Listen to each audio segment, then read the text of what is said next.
নমস্কার বন্ধুরা, অজয় পাপিয়া কিচেনে আপনাদের সবাইকে স্বাগত জানাই। বন্ধুরা, আজকে আমি আপনাদের কাছে নিয়ে এসেছি একদম দোকানের মতো নরম তুলতুলে রসমালাইয়ের রেসিপি নিয়ে।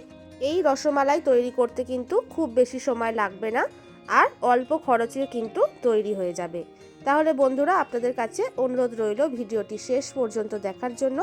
আর এই চ্যানেলে নতুন বন্ধু হয়ে থাকলে অবশ্যই এরকমই আরও নতুন নতুন রেসিপির ভিডিও পাওয়ার জন্য এই চ্যানেলটিকে সাবস্ক্রাইব করে নেওয়ার জন্য। চলুন তাহলে শুরু করি আজকের রেসিপি।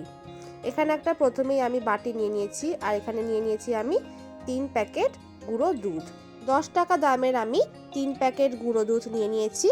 এবার এই গুঁড়ো দুধের প্যাকেটগুলোকে আমি কাঁচির সাহায্যে কেটে কেটে গুঁড়ো দুধটা এই বাটির মধ্যে আমি নিয়ে নেব। এক এক করে আমি গুঁড়ো দুধের প্যাকেটগুলোকে কেটে নিচ্ছি, আর কেটে গুঁড়ো দুধ এই বাটির মধ্যে নিয়ে নিচ্ছি। বন্ধুরা, আমি আজকে কিন্তু আপনাদেরকে এই গুঁড়ো দুধের সাহায্যে রসমালাই বানিয়ে দেখাবো।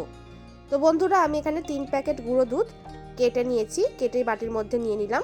আর এখানে আমি নিয়ে নিচ্ছি একটা ডিমটা ফাটিয়ে এই বাটির মধ্যে নিয়ে নিলাম।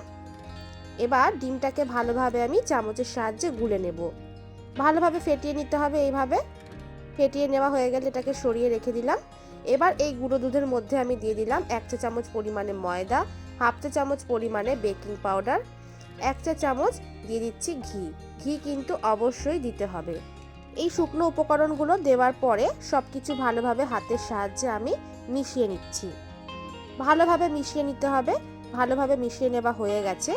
এবার আমি যে ডিমটা গুলে রেখেছিলাম সেই ডিমটা দিয়ে এবার গুঁড়ো দুধটাকে ভালোভাবে আমি মেখে নেব। অল্প অল্প এইভাবে ডিমের গোলাটা দিতে হবে, আর ভালোভাবে মেখে নিতে হবে।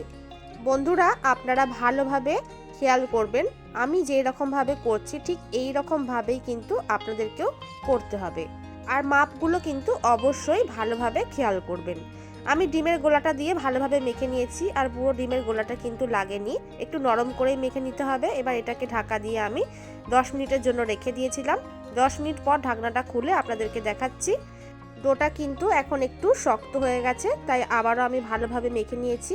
ভালোভাবে মেখে নেওয়ার পরে কিন্তু ডোটা খুবই মসৃণভাবে তৈরি হয়ে গেছে, আপনারা দেখে হয়তো বুঝতেই পাচ্ছেন। এবারে এই ডোয়ের মধ্যে থেকে অল্প অংশ নিয়ে এইভাবে হাতের মধ্যে নিয়ে আমি গোল গোল করে তৈরি করে নিচ্ছি। আমি গোল শেপ দিচ্ছি, আপনারা চাইলে কিন্তু অন্য যে কোনো শেপেরও রসমালাইটা বানিয়ে নিতে পারেন। আর এগুলো তৈরি করার সময় ভালোভাবে খেয়াল রাখতে হবে যাতে এর মধ্যে কোনো ফাটল না থাকে। একইভাবে আমি সবগুলো বানিয়ে নিয়েছি। এই দেখুন, এবার আমি রসমালাই তৈরি করে নেব। বন্ধুরা, আমি রসমালাই তৈরি করার জন্য এখানে লিকুইড দুধ নিয়ে নিয়েছি 500 ml। দুধটাকে ভালোভাবে নেড়ে চেড়ে আমি ফুটিয়ে নেব। যতক্ষণ না ফুটছে ততক্ষণ এভাবেই নাড়তে থাকবো। বন্ধুরা, দুধ কিন্তু এবার ভালোভাবে ফুটে গেছে, আপনারা দেখতেই পাচ্ছেন। এবার এই দুধের মধ্যে আমি দিয়ে দিচ্ছি 4টে ফাটানো এলাচ। আপনারা যদি চান এই এলাচটা না দিতেও পারেন। আর দিয়ে দিচ্ছি 4 চা চামচ পরিমাণে চিনি। 4 চা চামচ পরিমাণে চিনি আমি দিয়ে দিয়েছি। এবার আমি দিয়ে দিচ্ছি এখানে কেশর দিলে কিন্তু দুধের রঙটা খুব সুন্দর আসে, তাই আমি ব্যবহার করলাম। আপনারা যদি চান না ব্যবহারও করতে পারেন। এবার এই সব কিছু দেওয়ার পরে এভাবে আমি নেড়েচেড়ে ভালোভাবে মিশিয়ে নিলাম। মিশিয়ে নেওয়ার পরে যখন ভালোভাবে দুধ ফুটতে থাকবে তখন এই ফুটন্ত দুধের মধ্যে তৈরি করে রাখা রসমালাইগুলো আমি দিয়ে দিচ্ছি। আর অবশ্যই কিন্তু এই সময় গ্যাসের ফ্লেম হাইতেই রাখতে হবে। রসমালাইগুলো দেওয়ার পরে গ্যাসের ফ্লেম মিডিয়ামে দিতে হবে। দেওয়ার পর একটু নেড়েচেড়ে নিয়ে ঢাকা দিয়ে রসমালাইগুলো হতে দেব 15 মিনিটের জন্য। 15 মিনিট পর আমি ঢাকনাটা খুলে নিয়েছি। তারপরে আপনাদেরকে দেখাচ্ছি বন্ধুরা, দেখুন রসমালাইগুলো কত সুন্দরভাবে ফুলে উঠেছে, আর দুধ কিন্তু অনেকটাই ঘন হয়ে গেছে।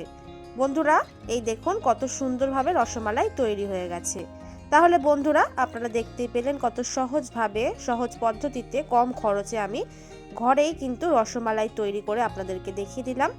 আর এই রকম রসমালাই যদি ঘরেই তৈরি করে নেওয়া যায় তাহলে কিন্তু দোকানের রসমালাই আর খাওয়ার প্রয়োজনই হবে না। আপনাদেরকে আমি দেখিয়ে দিচ্ছি বন্ধুরা রসমালাইগুলো কতটা নরম আর তুলতুলে তৈরি হয়েছে। আমি চামচের সাহায্যে একটা রসমালাই আপনাদেরকে কেটে দেখিয়ে দিচ্ছি। এই দেখুন বন্ধুরা, একদম স্পঞ্জি, একদম নরম। বন্ধুরা, আপনারা দেখে হয়তো আশা করছি বুঝতেই পারছেন, একদম নরম আর তুলতুলে। তাহলে বন্ধুরা আপনারাও দেরি না করে চটপট বানিয়ে ফেলুন বাড়িতে, তারপরে আমাকে কমেন্ট করে জানান যে আপনাদের কেমন লাগলো। রেসিপিটি ভালো লাগলে লাইক করবেন, শেয়ার করবেন। ভিডিওটি শেষ পর্যন্ত দেখার জন্য ধন্যবাদ।